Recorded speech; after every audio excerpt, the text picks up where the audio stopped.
Donc, je suis Éléonore de Vial et je suis de la promo 2008, je pense. L'intelligence artificielle, c'est un buzzword très important. Plus pragmatique, le machine learning. Nous, on avait une problématique qui semblait assez simple, d'arriver à détecter des anomalies sur les transactions financières. On se dit comme ça, bah voilà, on donne l'historique de transactions et puis ça va le faire, quoi. En fait, ça le fait pas du tout.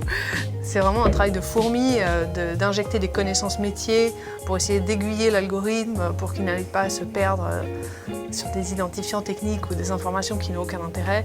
C'est très porteur et il y a beaucoup de recherches qui sont faites là-dessus. Et le conseil que moi j'aurais, c'est de s'assurer que la problématique auquel on veut répondre avec ce machine learning, elle est connue, elle est comprise et il va y avoir les données qui vont permettre de répondre à la question.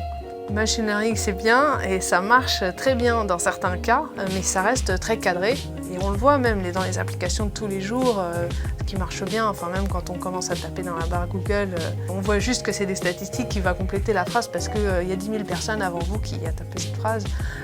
Maintenant, est-ce que c'est vraiment une magie incroyable? Il y a des choses qui sont très bien, par exemple sur la reconnaissance d'image, d'arriver à reconnaître un vélo. C'est en fait des algorithmes qui ont été travaillés et sur lesquels il y a des années de spécialisation pour répondre à un problème très particulier et des milliers de gens qui ont tagué tout un tas de photos pour arriver à dire voilà, ça c'est un vélo, ça c'est un vélo. Et à la fin, ça marche bien, c'est vrai.